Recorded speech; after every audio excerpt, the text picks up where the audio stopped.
ورزشمون این ورزش که نمیشه بهش گفت، این تکنیک رو بهش میگن الویس.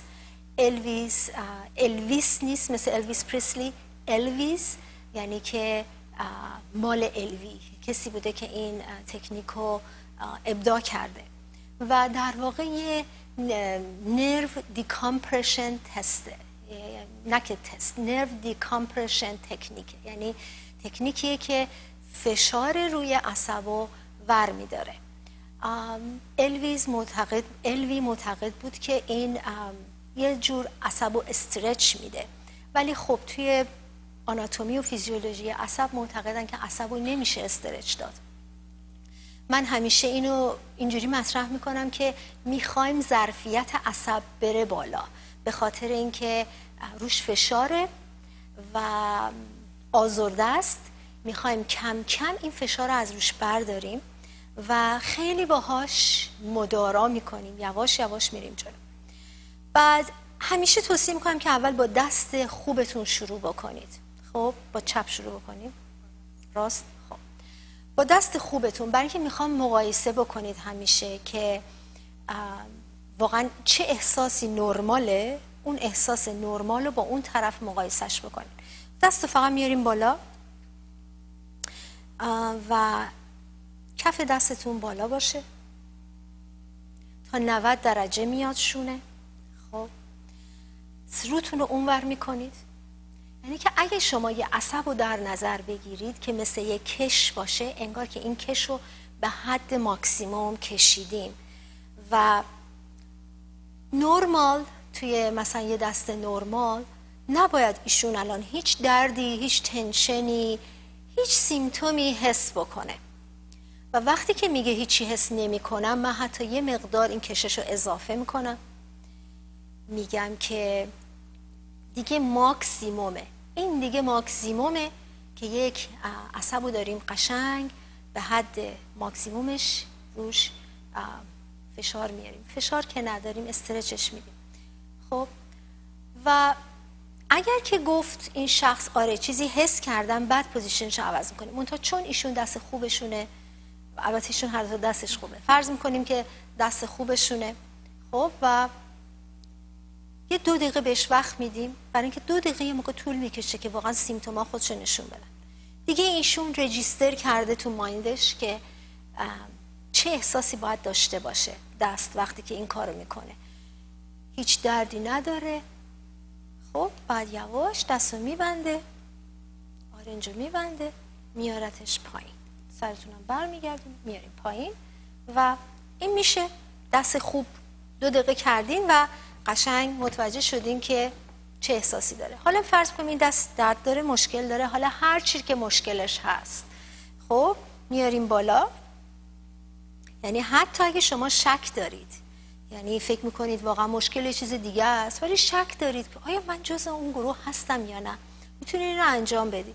دست رو بالا نگه میدارید و روتون رو میکنید اون طرف، این از 90 درجه بالا نره، اینجا نگرش میدارید، منتظر میشید ببینید هیچ سیمتومی داره یا نه.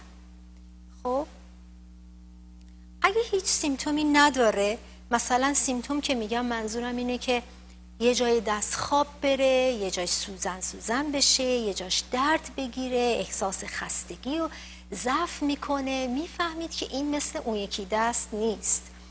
خب اگر به هر دلیلی مریض به من گفتش که آره مثلا من الان یه ذره اینجا هم داره تیر میکشه، خب من میگم سرتو بیار به طرف دستت، نگاه کن دستتو. خب یعنی که انگار یه ذره بهش یه درجه شلش میکنم، یه درجه بهش پوان میدم که باهاش مدارا میکنم. اگه بازم گفتش که نه من هنوز این داره درد زیاد میشه، حالا هنوز توی همون 2 دقیقه هستیم، خب میگم یه ذره آرنجتا خم کن، یعنی بازم یه پوانی بهش میدم، یه ذره باهاش مدارا میکنم که این درد آروم شه. با اون عصب داریم مدارا میکنیم. خب و اگه گفت که اینجوری موند تا یه 10-15 ثانیه گفت نه درد رفت، سیمتوما رفت، تینگلینگ رفت، خب دوباره من اینو صافش میکنم. خب دوباره سرشون رو میچرخونم، برای اینکه من میخوام ظرفیت اینو ببرم بالا، میخوام عادت بکنه این عصب به یه ذره کشش. تا جایی که ایشون عصب هنوز شکایت نکرده اینجا نگه میدارم. حالا میخواد 10 ثانیه باشه. خب به محض که ایشون میگه نه دوباره داره برمیگرده، من دوباره سر ایشون رو میچرخونم. خب میگم خب خوب شد، یه چند ثانیه بهش وقت بده ببین خوب شد. میگه مثلا یا خوب شد، اگه خوب شده بود دوباره سر میچرخونم تو ماکسیموم، اگه خوب نشده بود دوباره اینو شلش میکنم و وای میستم که تا اون 2 دقیقه تموم شه. یعنی با همه اینا سعی میکنیم باش بازی کنیم تا 2 دقیقه بهش این چانس رو بدیم که این کار انجام بده و بعد از 2 دقیقه هم قشنگ یواش اینو میبندیم، خیلی یواش میذاریمش پایین.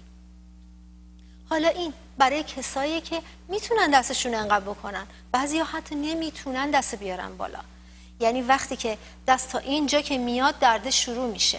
خب به این افراد من میگم که بغل صندلی میز آشپزخونه بشینن، برای اینکه خیلی راحت‌تر. اگه شما روتون اینور یه جوری با بکنیم میزه بیاد این طرف که دیده بشه. خب نه همینجا خوبه.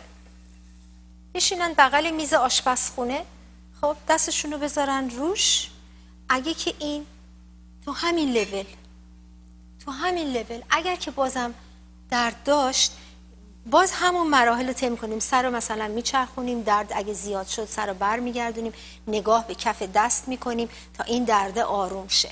حتی اگر باز نتونستن، بعضیا حتی تو این هم درد دارن، یعنی درد میزنه توی این شونه شون، اون موقع است که من 2 تا 3 تا بالش میذارم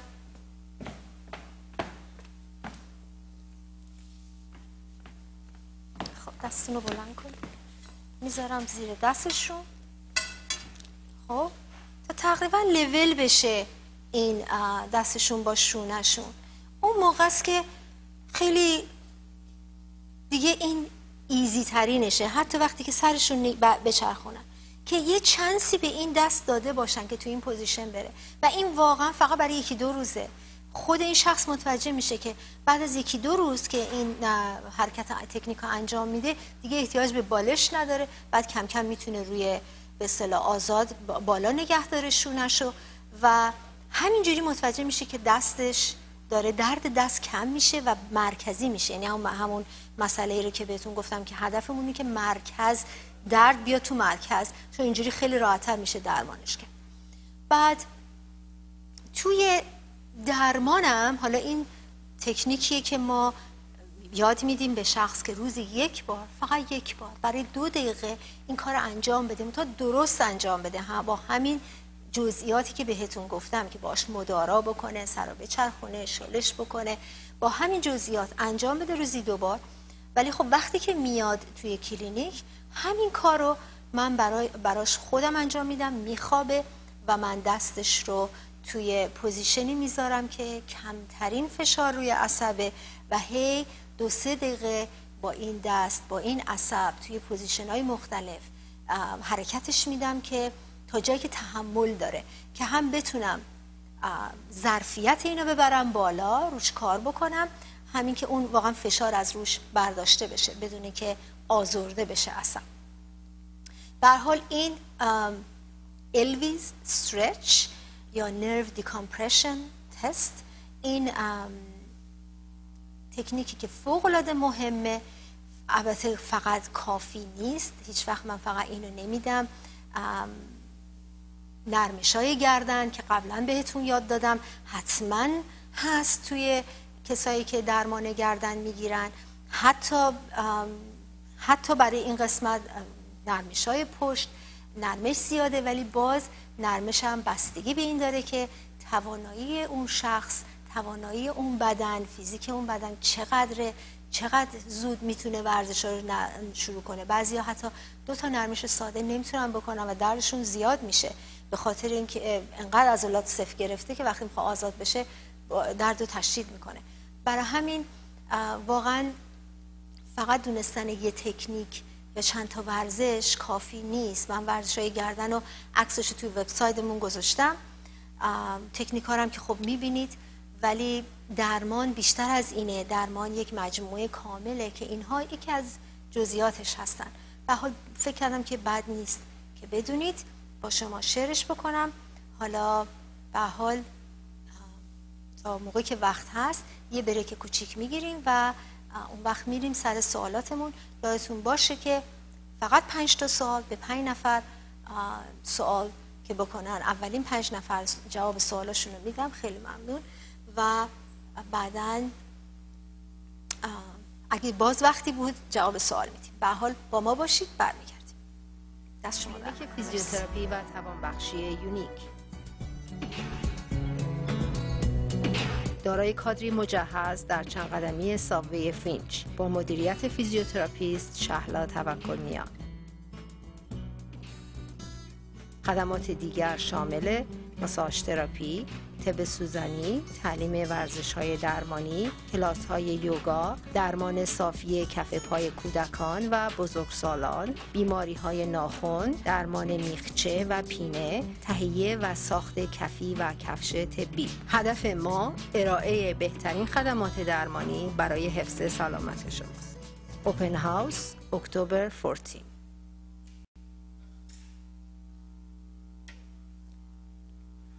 خب امیدوارم که تکنیک‌ها رو خوب یاد گرفته باشید. دوباره چهارشنبه صبح ساعت 8 این برنامه تکرار میشه. اگه خواستید که مشاهده بکنید برای جزئیات بیشتر یادتون بمونه، و همچنین یک شنبه ساعت 5 بعد از ظهر میتونید که اینو هی تکرار کنید تا این ملکه ذهنتون بشه. خب یه دونه تلفن هست، من فعلا اینو جواب